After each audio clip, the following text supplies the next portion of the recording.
नमस्कार, स्वागत है आपका बीटीवी न्यूज में। आपके साथ मैं हूं सना और आइए खबरों की शुरुआत से पहले एक नजर डाल लेते हैं हेडलाइंस पर। विधानसभा चुनाव की हलचल हुई तेज। भाजपा से पुणे में विधायक राहुल सुभाष समेत अन्य विधायक जबलपुर दौरे पर कार्यकर्ताओं को दे रहे हैं बूथ जीतो चुनाव जीतो का मंत्र। विद्युत मीटर बदलने को लेकर हुआ हंगामा। शताब्दीपुरम की घटना, लोगों ने जताई आपत्ति। बूथ जीतो चुनाव जीतो की रणनीति के साथ इस बार भाजपा चुनाव मैदान में उतरी है और पिछली बार बरगी, पश्चिम और उत्तर मध्य एवं पूर्व विधानसभाओं में मिली हार की खामियों को दूर करने की कवायद में जुटी है। इसके लिए महाराष्ट्र से आए विधायक राहुल सुभाष बरगी विधानसभा के दौरे पर हैं और उनके द्वारा कार्यकर्ताओं की बैठक ली गई। पुणे महाराष्ट्र के विधायक राहुल सुभाष जबलपुर के दौरे पर हैं और उनके द्वारा बरगी विधानसभा के विभिन्न बूथों एवं मंडल स्तर पर कार्यकर्ताओं की बैठक ली जा रही है और बूथ जीतो चुनाव जीतो का मंत्र कार्यकर्ताओं के कानों में फूंका जा रहा है। उन्होंने बताया कि चुनाव जीतने में कार्यकर्ताओं की भूमिका अहम है, लिहाजा उनसे संवाद स्थापित कर उन्हें आवश्यक दिशा निर्देश दिए गए। और पार्टी ने जो सूचनाएं दी थी, इस हिसाब से इस कॉन्स्टिट्यूंसी में वोटर लिस्ट से लेके संगठन तक सब क्या क्या चल रहा है वो देख रहे हैं और कुछ सजेशन देके इस इलेक्शन की पूरी ठीक से तैयारी संगठन करें, इसके लिए हम पूरी तरह से प्रयत्न कर रहे हैं। मैं बरगी कॉन्स्टिट्यूंसी में 5 मंडल हो गए, उसमें बेलखेड़ा, बेलाघाट, शहपुरा, बरगी और तिलवारा ये हो गया और आज मैं चरवा जा रहा हूँ। ये बूथ पे अगर कार्यकर्ता मजबूत रहेगा तो इलेक्शन लड़ना बहुत आसान होता है। भारतीय जनता पार्टी की कोशिश हमेशा रही कि बूथ जीतो और इलेक्शन जीतो। प्रत्याशी भी प्रयास करे और संगठन भी प्रयास कर रहे हैं और इनका सबका अच्छा कोऑर्डिनेशन हो, इसलिए हम पूरी तरह से कोशिश कर रहे हैं। पुणे के विधायक के द्वारा क्षेत्र की जनता से भी संवाद किया जा रहा है। पिछड़े वर्ग के लिए न्यायपालिका में अनुपातिक भागीदारी सुनिश्चित करने को लेकर पीएसएम कॉलेज परिसर में अधिवक्ता गोलमेज सम्मेलन का आयोजन किया गया, जिसमें बड़ी संख्या में अधिवक्ता उपस्थित रहे। पीएसएम परिसर में मध्य प्रदेश अधिवक्ता गोलमेज सम्मेलन का आयोजन किया गया, जिसमें न्यायपालिका में पिछड़ा वर्ग की अनुपातिक भागीदारी सुनिश्चित किए जाने पर मंथन हुआ। आयोजकों ने बताया कि वर्तमान समय में पिछड़ा वर्ग के लिए बनाए गए कानूनों का पालन नहीं होना एवं संविधान में सामाजिक न्याय की अवधारणा को साकार करने पर गहन चर्चा हुई। पिछड़े वर्ग में बासमती, एसटी और ओबीसी तीनों आते हैं। इनको न्यायपालिका में अनुपातिक भागीदारी सुनिश्चित किस तरह से किया जा सकता है, इस पे ही अपना सम्मेलन आयोजित किए हैं। जो आरक्षण का कानून है वो पालन नहीं हो रहा है, उतनी भी भागीदारी नहीं हो पा रही है। कानून का उल्लंघन कैसे हो रहा है, कानून का पालन क्यों नहीं हो रहा है। जब देश हमारा आज़ाद हो गया, संविधान में सामाजिक न्याय की बात पहले से कही गई है, तो इसलिए जो है हम लोगों ने किया हुआ है कि न्यायालय के द्वारा ये किस तरह से जो है उसका उल्लंघन हो रहा है और न्यायालय ही क्यों उसका पालन नहीं करा पा रही है। तो इस बातों को लेकर के चर्चा बातचीत होगी। समाज सरकार के 3 अंग होते हैं, कार्यपालिका, विधायिका और न्यायपालिका। जो तीसरा अंग है न्यायपालिका, इस पर ही हम भागीदारी के लेकर के चर्चा बातचीत होगी और इसी में लोग अपने विचार रख रहे हैं। एक गोलमेज सम्मेलन के नाम से कार्यक्रम रखा है और इसमें देश के और प्रदेश के समस्त अधिवक्ताओं को, सभी वर्ग के अधिवक्ताओं को आमंत्रित किया गया है और इस चर्चा का, गोलमेज सम्मेलन का प्रमुख विषय है कि न्यायपालिका में पिछड़े वर्ग की भागीदारी सुनिश्चित कैसे हो। इस मुद्दे को लेकर के आज चर्चा बातचीत है, क्योंकि आज़ादी के बाद से अभी तक इस वर्ग की न्यायपालिका में जो भागीदारी है वो मात्र 12-13% ही सुनिश्चित हो पाई है। तो इसके प्रमुख कौन से ऐसे बीच में रोड़े हैं कि इस वर्ग के लिए समुचित प्रतिनिधित्व न्यायपालिका में नहीं मिल पा रहा है। इन सारे मुद्दों को दृष्टिगत रखते हुए न्यायपालिका में पिछड़े वर्ग की भागीदारी सुनिश्चित करने के लिए कार्यक्रम रखा गया है। शहर के सुपताल क्षेत्र में स्थित रामायण मंदिर वर्षों से श्रद्धालुओं के लिए ईश्वर भक्ति का केंद्र बना हुआ है। खास बात यह है कि सिद्ध मंदिर में पिछले 56 वर्षों से अखंड रामायण का पाठ किया जा रहा है। भगवान श्री राम के अनन्य भक्त श्री हनुमान जी की मोहक प्रतिमा यहाँ पर विराजत है, जिनके दर्शन मात्र से ही लोगों के कष्टों का निवारण हो जाता है।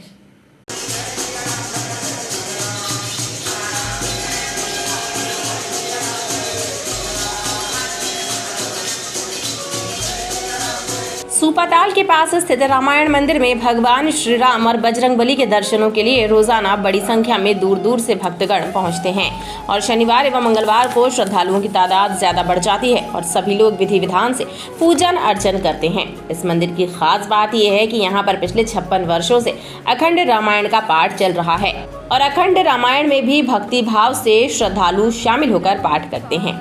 बहुत प्राचीन मंदिर है। पहले ये पीछे पीपल के वृक्ष के नीचे हनुमान जी महाराज की प्रतिमा स्थापित थी। उसके बाद 1967 से यहाँ भगवान विराजित हैं और श्री रामचरितमानस का पाठ निरंतर 1967 से यहाँ जारी है। अखंड रामायण पाठ जारी है। उसी समय हमारे लघु काशी गढ़ा में रामलीला समिति का भी उन्नयन हुआ और दोनों साथ में ही चलते हैं। हमारे पूर्वज भी बताते हैं कि यहाँ हनुमान जी महाराज की विशेष अनुकंपा है और हम सभी भक्तगण यहाँ प्रति उत्सव में शामिल होते हैं और भगवान श्री राम की यहाँ कृपा बनी रहती है। कहते भी हैं कलयुग केवल नाम आधारा। भगवान श्री राम का नाम ही केवल इस कलयुग में आधार है और हनुमान जी महाराज की इसी प्रकार अनुकंपा सभी भक्तों पर बनी रहती है।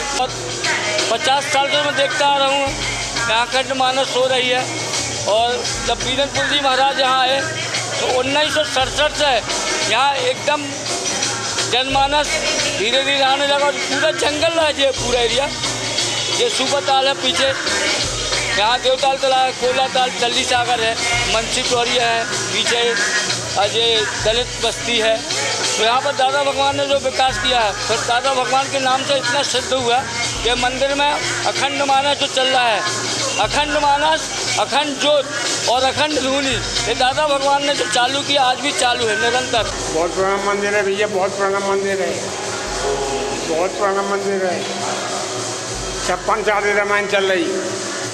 अखंड मानस यज्ञ, सुपाताल मंदिर, एक गिनती यहाँ भी है, गिनती यहाँ आके कितना बहुत पुराना मंदिर है। 3 दिन में एक रामायण पूजा थी, 3 दिन में एक रामायण पूजा थी, 3 दिन में एक रामायण पूजा थी। ये बहुत पुराना मंदिर है। इधर लगभग 57 साल हो गए रामायण को, अखंड रामायण पाठ होते हुए। आप कितने वर्षों से यहाँ आ रहे हैं? बचपन से आ रहा हूँ। बजरंग मठ के नाम से भी ये मंदिर विख्यात है और यहाँ पर आने वाले भक्तों के संकटों को भी बजरंगी दूर करते हैं। सीएम राइज स्कूलों के शिक्षकों को 21वीं सदी के जीवन कौशल पर आधारित पाठ्यक्रम की जानकारी देने के लिए पीएसएम कॉलेज में कार्यशाला आयोजित की गई, जिसमें संभाग के सीएम राइज स्कूलों के शिक्षक शामिल रहे। 21वीं सदी के जीवन कौशल पर आधारित पाठ्यक्रम की जानकारी देकर सीएम राइज स्कूलों में शिक्षकों को प्रशिक्षित करने के लिए कार्यशाला का आयोजन हुआ, जिसमें विषय विशेषज्ञों के द्वारा शिक्षकों को प्रशिक्षण प्रदान किया गया। इस कार्यशाला का उद्देश्य विद्यार्थियों को बेहतर शिक्षा मिले, इसका प्रयास करना है। सर, यहाँ पर 21वीं सदी के कौशल पर 3 दिवसीय ट्रेनिंग हो रही है। इसमें सृजनात्मकता और चिंतन शक्ति, नेतृत्व करना, जो हमारे कौशल है उसके बारे में उसको उभार कर लाना, बच्चों में इन कौशलों को एक्टिविटी के द्वारा, संचार के माध्यम से उभार कर लाना, ताकि वो स्वयं कुछ कर सके, अपने तरीके से कर सके, उनके विचारों को प्राथमिकता देना। जितने जिले संभाग में आ रहे हैं, बालाघाट, डिंडोरी, छिंदवाड़ा, कटनी आदि, ये सभी जिलों से यहाँ पे सीएम राइज के प्राथमिक शिक्षक और माध्यमिक शिक्षक सभी एकत्रित हुए। संचालनालय स्तर पर जो संभागीय हमारे जबलपुर संभाग में 21वीं सदी के कौशल सीएम राइज विद्यालय के शिक्षकों को प्रशिक्षित करने के लिए यह ट्रेनिंग दी जा रही है। इसमें सभी शिक्षकों को आगे आने वाले समय में विद्यार्थियों को 21वीं सदी के कौशल से परिचित कराना है। इन कौशलों में विद्यार्थियों का सर्वांगीण विकास संभव है और होगा ही। बच्चे आने वाले समय में, भविष्य में इन कौशलों में दक्षता हासिल करके अपने व्यवसाय में आगे बढ़ सकेंगे और हमारे देश में देश के लिए एक अच्छा नागरिक बन सकेंगे और देश का नाम रोशन करेंगे। कार्यशाला में जबलपुर संभाग के विभिन्न जिलों के शिक्षक शामिल रहे। महिला थाने में परिवार परामर्श केंद्र में जनवरी से अभी तक कुल 2000 मामले आ चुके हैं, जिनमें से 800 प्रकरणों में समझौता किया गया है। वहीं नशे के कारण परिवार में हो रहे अलगाव को देखते हुए बहनों ने संकल्प लिया है कि वो अपनी भाभियों का साथ देते हुए भाइयों को तब तक राखी नहीं बांधेंगी जब तक वो नशे से दूर नहीं हो जाते। पुलिस परिवार परामर्श केंद्र महिला थाने में शनिवार को आयोजित सुनवाई में पति पत्नी के विवाद एवं पारिवारिक कलह से जुड़े मामले पहुंचे। परामर्शदाताओं ने मियां बीवी के झगड़ों में काउंसलिंग कर उन्हें समझौते के लिए राजी करने का काम किया। कुछ में दोनों पक्ष राजी नहीं हुए। महिला थाने में लगभग 2000 मामलों में अभी तक समझौते का प्रयास कराया गया। 800 मामलों में समझौता हो गया है। लगभग 90 मामलों में अपराध दर्ज हुआ है। कुछ मामलों में समीक्षा की जा रही है। कुछ लोग सामाजिक पारिवारिक मध्यस्थता हेतु तैयार हुए हैं। घरेलू हिंसा प्रकरण भी भेजे गए हैं। कुछ लोगों ने आपसी सहमति से अलग रहने की जानकारी दी है। 800 में समझौता हो गया है, परंतु परिवार परामर्श केंद्र में जब दोनों पक्षों को बिठाया गया, पुलिस अधिकारी बैठे तो दोनों में समझौता हो गया है और खुशी खुशी घर गए हैं। सर हमारे भैया भाभी कल बात हुआ था तो आज समझौता हुआ है, इसलिए आए हम लोग कि भाई दोनों परिवार मिल के रहें, अच्छे से रहें। ये शराब छोड़ दें तो इनके घर में खुशहाली रहे, भाई अच्छे से रहे। हम लोग यही चाहते हैं हम बहन। घरेलू कलह, ईगो और नशे की लत समेत बेरोजगारी जैसे मसलों पर पति पत्नी के बीच अलगाव देखा जा रहा है। प्रधानमंत्री विश्वकर्मा योजना में पेंटरों को भी शामिल किए जाने की मांग उठ रही है। इसी सिलसिले में जबलपुर पेंटर्स आर्टिस्ट एसोसिएशन ने एक मांग पत्र सांसद को सौंपा है। जबलपुर पेंटर्स आर्टिस्ट एसोसिएशन ने सांसद कार्यालय पहुंचकर एक मांग पत्र सौंपा है और दीवारों पर चित्रकारी एवं लेखन करने वाले पेंटरों की आर्थिक स्थिति का हवाला देते हुए उन्हें भी प्रधानमंत्री विश्वकर्मा योजना में शामिल कराने की मांग की है। आज हम लोग माननीय सांसद जी के कार्यालय में ज्ञापन देने के लिए पहुंचे हैं और हमारी मांगे ये है कि आज जो डिजिटल युग चल रहा है, इसमें जो कलाकारी ख़त्म होते जा रही है, इसमें कुछ योजनाएं अगर सरकार निकाली तो उसमें हम लोग को भी शामिल कर लाभान्वित करें। विश्वकर्मा योजना में पेंटर और कलाकार भाइयों का नाम नहीं जोड़ा गया है, चित्रकार और दीवार लेखन वालों का। तो उसी के संदर्भ में हम लोग यहाँ ज्ञापन देने के लिए आए हैं और हमने हमारे कम से कम 7-8 जिलों से, मध्य प्रदेश के 7-8 जिलों से ज्ञापन दिया गया है और आगे भी ज्ञापन चालू रहेंगे जब तक हमारी मांगे पूरी नहीं होंगी। तो पेंटर एसोसिएशन ने शासन से मदद की गुहार लगाकर पेंटर एवं आर्टिस्टों को भी समाज की मुख्यधारा से जोड़ने पर जोर दिया है। शताब्दीपुरम में उस वक्त हंगामे की स्थिति बन गई जब बिजली विभाग के कुछ कर्मचारी मीटर बदलने पहुंच गए, जिसका लोगों ने विरोध किया और हंगामा बढ़ता देख मौके पर विजयनगर के कार्यपालन यंत्री भी पहुंचे और उनके आश्वासन के बाद मामला शांत हुआ।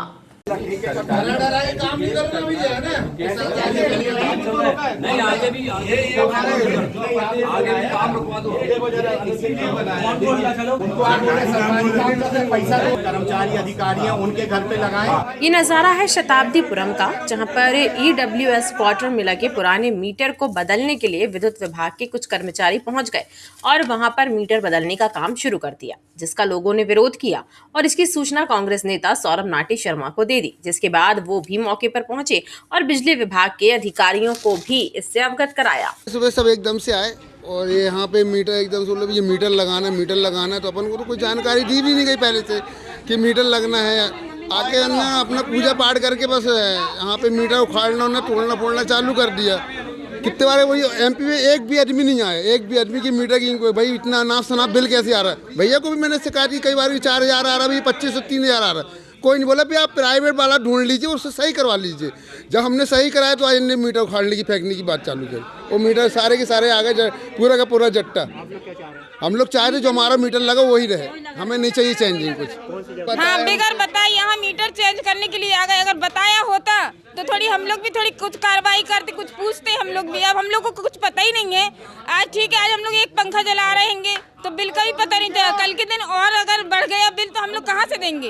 रोज हम लोग दाल रोटी कमाने वाले खाने वाले, हम लोग बिल कहाँ से देंगे? कैसे अपने घर का करेंगे, कैसे बच्चों का करेंगे और कैसे अपने क्या बोलते हैं मीटर का बिल देंगे हम लोग?